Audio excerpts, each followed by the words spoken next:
Hi guys, top of the morning to you, John with you, and it's a Monday again, so it's bum time.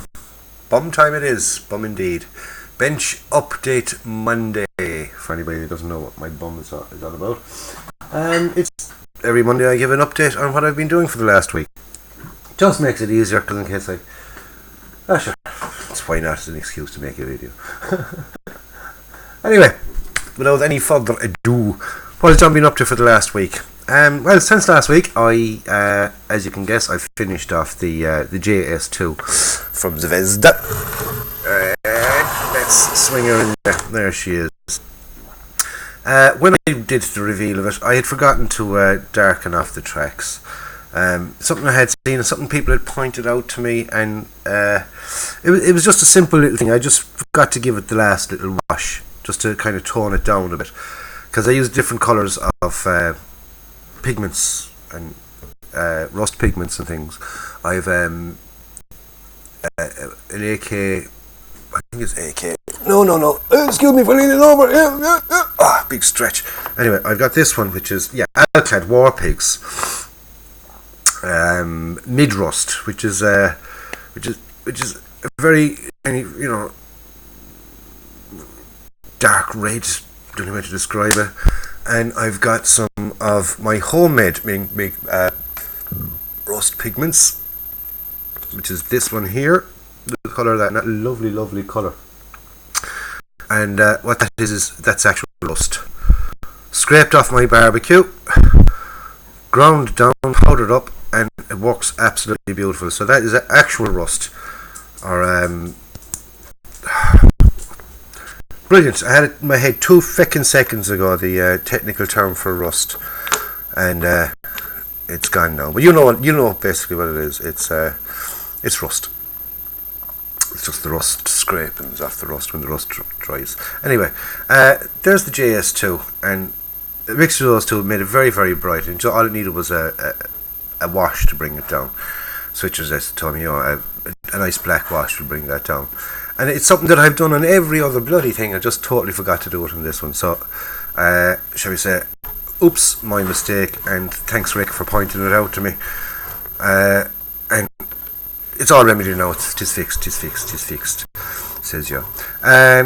This JS2 tank, I'll tell you, I really did enjoy making it. I think one of the things that maybe have made me kind of enjoy it that little bit more is the fact that people told me that I won't get a good kit out of it. That it won't fit together right, and the tracks are shite, and it's a rubbish thing altogether. Yeah, when you can look, I could look at it in a certain way and say, yeah, it was a piece of rubbish, it was a piece of shite, and I can look at the other way and go, look what I got out of it. So therefore, it wasn't a piece of rubbish. Depends what way you look at it. You have to use your kind of modelling skills, shall we say, to get it to fit. It's not going to work straight out of the box, but it does take a little bit of fiddling. It's one of the older Zvezda kits. Their newer stuff is unbelievable, but it's one of the older ones. And like I said, and like I was saying to Steve Mottram the other day, it's like comparing a Ferrari to a Ford. A Ford will do the job as get you around day by day, go up to 70 miles an hour, which is the fastest you can go on the roads anyway. Get you A to B quite comfortably, quite reliable. Ferrari will do the exact same job. Ferrari is flashier, it's nicer, it's a lot more expensive, and a lot more technical, shall we say. And it'll get you up to your distance faster. But when you're on sort of stick to the legal limits, you get the exact same time there in your Ford, because you can't fly along at 160 miles an hour because it's against the law. But your car can do it. Yeah, well, try and do it then. So anyway, I'm getting totally sidetracked there and off the bloody track. In comparing kits, when you compare, say, a cheap one with a dear one, you can't really compare. You can compare cheap to cheap and compare dear to dear. But with the cheaper kits, yes, you're going to need a bit of work.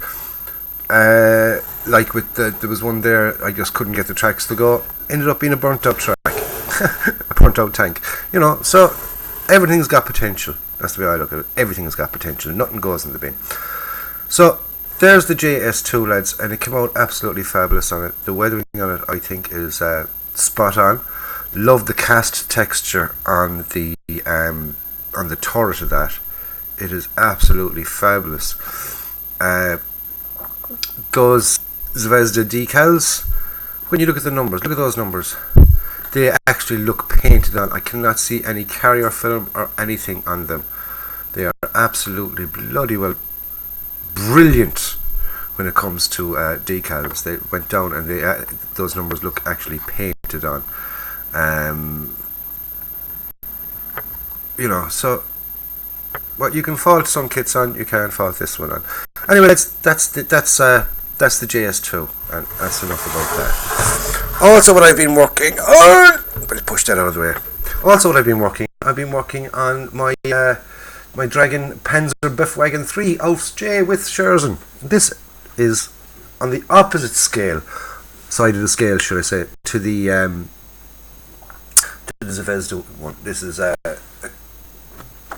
extremely technical kit, as in what comes molded on as standard in most kits. On this one, you've got to build up everything. Literally, you got to build up everything, even little lights of 2 and 3 parts to them and things like that. It's extremely shiny at the moment because it's after getting this glass coat. It's after getting 2 coats there of that Alclad 2 Aqua Gloss. Next step for that then is the decals. Little bit of weathering. I'm not going to over weather it, just sort of give it a pin wash, really, just to to highlight panels and stuff like that. This is for Fred and Harry's Say Cheese group build, and it's a case of they're just after getting their nice new tank, and they're all thrilled to bits with it because it's the first of the command tanks that had the gun on him, and I thank Mr. Ennis Anderson for that piece of information for me. He seems to be my technical advisor on on some of my builds, and he basically said that the J version of this with the command tank version was the first of the command tanks to actually come with a proper gun on it rather than a false gun, because they used to have a map table in here, and this is the first one they actually came with a gun. So they're all thrilled to bits. They can defend themselves now. So even though they stick out like a sore thumb with the 3 aerials on the battlefield, at least now they have a way of defending themselves to a certain degree. Fit wise, I had a couple of little fit issues, I must admit. Now I must say there was a couple of little areas that didn't really quite want to fit so easy, so I had to give it a bit of work. Skill level for this one, definitely not a beginner's kit. Definitely not a beginner's kit. If you're a beginner and you picked up a Dragon kit, I guarantee you'll never bloody well build a kit again. You'll be so pissed off with them. Not everybody, obviously. I mean, there's exception to every bloody rule, but in general, it's not a kit to start off with, shall we say. It's definitely not a kit to start off with. But for the the mid-level and advanced, yeah, excellent kit. It'll definitely bring up your skills, shall we say, in your in putting on parts and your sparing use of glue and things like that. It'll definitely teach you like that. Beautifully sculpted parts. Mouldings on them are unbelievable. Crispness, finish, lovely, absolutely beautiful. That's where she is sitting there. The shores and plates. I had him at that stage, but in taking them off and putting them on for different little bits and pieces, I noticed that the paint was kind of rubbing off them, and it's purely down to the fact that these are aluminium base, and it was basically a sheet of shiny aluminium, and I never kind of roughed it up or did anything to them, and I just painted over them thinking, you'll be grand, knowing in the back of my head that wasn't going to bloody well work. I was going to have to prime them at least, but yesterday evening. Then when I noticed that everything was coming off, I said, ah. So I just scraped off all the paint, gave them a rub of an old sander just to kind of give them a reasonably roughish finish. Took them out then last night, and I used a Rattle Ken automotive primer on them. So they've been sitting there now. They're nicely primed both sides. So I'll give them the yellow and the green camouflage on the front of them later on. And when I've got them at that stage, then I can do the little bit of weathering, because I've got to put like I said, I got to decal them, and after they're decaled, just got to get another flash of the glass cut. And when I'm doing the glass cut on them, I can get the glass cut done on those fellas. So there's the figures for that. We got chaps sitting down, standing, sitting, standing. So two sitting, two standing of the crew, and we got the last guy there taking the photograph of the lads, be it for the local paper or himself, whichever the case may be. He's taking the photograph, telling the lads to get in there a little bit and don't forget, say cheese. Say cheese for the photograph. So that's the figures for that. So hopefully during the week I had that finished off, because there isn't very much to do. The dio is very simple, but a couple of people have said to me that I have shared what I'm doing with the dio. Very simple but clever little idea. So I'm just keeping stum about that, saying absolutely nothing, and it'll rear its ugly head during the week, shall we say, and you can let me know. You can let me know then what you think, but until then I'm kind of keeping the actual breakdown of the dio a little bit of a secret, shall we say. Now, more news, shall we say. When it comes to new stuff, I didn't get any new stuff, not this week, apart from this morning, when the postman very nicely arrived, and there was a package there for John, which I wasn't expecting, and my good old friend Joe from Joe's Model Kits, Mr. Joe Bentley, sent me on this, which is the Tamiya Military Miniatures series, 1/35th scale US Armoured Troops, and they're from Tamiya, and it's 1, 2, 3, 4, 5 figures. Look quite nice. They're Vietnam era, which is brilliant, which suits me down to the ground, because they will be going with my M41 Walker Bulldog, which will be the next kit I'll be starting. So I got the figures for that, because that kit comes with 3 figures. 2 of the figures are infantry, and it comes with a tank commander as well. But the 2 infantry figures are World War II era. And the Walker Bulldog came into service at the very end of the Korean War, and it was there for basically the Vietnam War, and then the M60 came in and things like that. But the M41, like I said, it came in at the end of the Korean War, and for the Korean War, yeah, the uniforms and a lot of the equipment was the exact same as they had in World War II on the American side. It was one of the biggest cribs from the guys, was the fact that their equipment was so bloody well antiquated. But when it came down to the weapons, by the time the Walker Bulldog was introduced into Vietnam, they would have been using the NCOs probably, and the officers probably would have been using the Thompson submachine gun, alright, but they wouldn't have been using the Springfield rifle. They'd have been using the M1 carbine. I know that some of the troops still had them at the start of the Korean conflict, because at the end of World War II, the M1 carbine was making its way into service. It hadn't kind of fully taken over yet, but it was phasing out the Springfield rifle, which is what the chap here has. And I know, but by the end of the Korean War, by the time that the Walker Bulldogs were being used, the Springfield wasn't being used. So I just want to get it a bit more accurate, and I want to do a kind of Vietnam era anyway. And in talking about that, Joe sent me on these guys, and also I must put a little mention to Matt Hill. I only spotted it yesterday, and I had a very between any bit of time I had at the table doing a bit of modelling, I had an awful lot going on in my personal life. I'm not going into it, but I had a very busy and kind of funny old week, shall we say.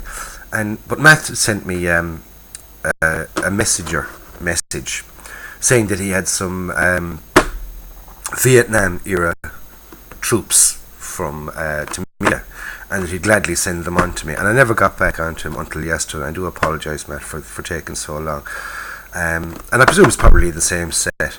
But thanks, Matt, for the offer. But it would have cost him a fortune to bloody send him all the way from he's in Tasmania, in Australia. So off the coast of Australia, should I say. And it would have cost the poor chap a fortune to send me on a little box. But thank you very much for the offer. I really do appreciate it. And if I'd seen it in time, I'd have probably said, yep, stick him in an envelope, send him off to me. Could you take him out of the box and stick him in an envelope, and you could have sent him that way as a package, so that wouldn't have cost so much. But thank you very much, Matt, for the offer. And I do apologise for taking so long to get back to you. I sent him a messenger message, and I said, that's off. Do you know what? He's online now at the moment. I gave him sent him a video message. So I sent him off and made a video call. Matt eventually answered anyway, kind of a bit bleary-eyed, and signal was absolute crap. I was talking about to Matt, and I said, well, Matt, what time of day is it there? Anyway, he goes, 4:20 in the frickin' morning. Oh my God. It was 7:20 in the evening here when I called him, but at 4:20 in the morning, I'm after waking the poor chap out of bed. But unfortunately, Matt, he was having a bit of a tooth problems, so he said he was up anyway. That was his excuse. So Matt, I hope your tooth gets better, or you get it pulled at least. Go to the dentist, get it sorted, and you'll be back in action. Then again, you don't model with your teeth, so toothache. I hate toothache. It just drives me up the bloody wall. So anyway, thank you to Joe, and thank you to Matt for the offer and things like that. And I do apologise, like I said. Thanks for those guys. And that's basically it. All that's left to do is to sort of sneak in me bum chocolate there. There we go. Dairy milk, fruit and nut, chopped. I have to kind of sneak it in because Simon Kemp gives out about it, because poor old Simon is a diabetic, and he's not allowed to have the chocolate. And apparently lately he's been doing sleep eating, getting up in the middle of the night, sneaking down the stairs and robbing the kids' chocolate and eating it in his sleep, and then feeling sick the following day. So I have to kind of he said he's going to start up a campaign to ban the bum chocolate, but you ain't getting there, Ted. Leave that alone. That's mine. That's my bum chocolate thing. So that's, like I said, there we go. Isn't she lovely? But anyway, catch up in the next one, lads. During the week, more than likely, like I said, I'll be having the final reveal of that. If all goes to plan, says if the whole world doesn't fall apart to me altogether. I'll get the final reveal done on that, and I'll be doing an unboxing on the M41 and the old US soldiers, and I'll get stuck in and get started on that.